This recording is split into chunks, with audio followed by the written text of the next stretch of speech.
Le secret de Fujian Toulou.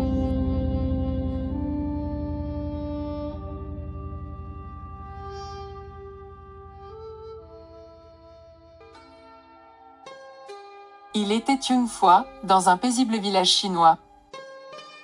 Isolé au fin fond de la province du Yunnan, les habitants vivaient au milieu de montagnes brumeuses. Le cliquetis des clochettes accompagne les villageois. Le jour du marché, c'est toujours animé. On entend le bruit des pas sur les pavés. L'agitation des fermiers vendant leurs légumes et volailles, devant les restaurants. Les nouilles sèchent au balcon, et les raviolis cuisent sous la vapeur du vendeur ambulant. Comme chaque après-midi, en cette saison d'automne, les paysans partirent travailler dans les champs. Il ne restait dans le village que les personnes âgées qui palabraient devant les portes des maisons. Une journée somme toute ordinaire. Mais, le calme était qu'apparent, un événement allait bouleverser la sérénité ambiante. Arrivé en catimini, une horde de brigands venant de la grande ville de Shanghai, profitant du moment où tous les hommes forts du village étaient partis, pour attaquer les maisons vides et piller toute la récolte de la saison. Ce fut une terrible tragédie. À l'approche de l'hiver, les habitants s'appauvrirent.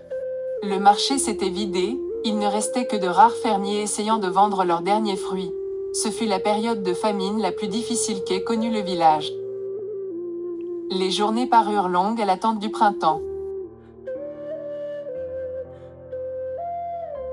Avec l'arrivée des beaux jours, les villageois se réunirent. Il fallait trouver une solution pour que ça ne puisse plus se reproduire.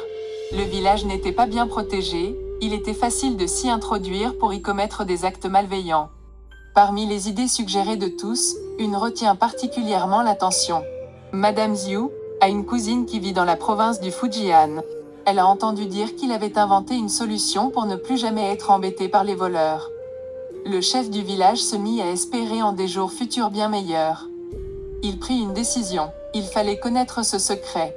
Qu'est-ce que les Toulous avaient comme particularité?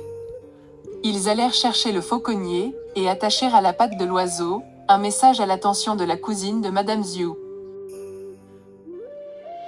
Quelques semaines plus tard, le faucon était de retour avec une réponse. La nouvelle fit rapidement le tour du village, c'était l'effervescence. Ils veulent bien nous divulguer leurs secrets. Il faut que l'on envoie l'un des nôtres. Dans le village, les tambours se mirent à résonner. C'était l'heure du départ. Ils ont choisi de confier la mission à Monsieur Ping. Il était peut-être âgé, mais c'était le seul qui avait une connaissance de la route. Il était réputé pour être un aventurier émérite. Le voilà parti pour traverser tout le pays. C'était un énorme défi car le village comptait sur lui. Il ne voulait pas échouer. Il fallait revenir avec le secret. Il a dû parcourir durant tout l'été son plus long voyage, franchir des rivières, des montagnes, des rizières, des paysages plus spectaculaires les uns que les autres. Il a même eu la chance de croiser une famille de pandas. Il aura tellement d'histoires à raconter à son retour. Et finalement, le voilà arrivé à destination. Il allait enfin savoir. Les villageois l'attendaient, ils étaient impatients de lui montrer. Il est vrai qu'ils ont l'air sereins. Ils se sentent en sécurité. Ils lui font faire une visite détaillée. Les parties communes sont au centre, et chacun son chez-soi sur les pourtours. Les Toulous sont des villages circulaires. Toutes les familles vivent à l'intérieur de cette énorme bâtisse, et il n'y a qu'une seule porte pour y entrer, ce qui les protège des invasions. Voici leur invention unique. Par contre, le plus important, ne jamais oublier la clé. Pour Tom et Léo.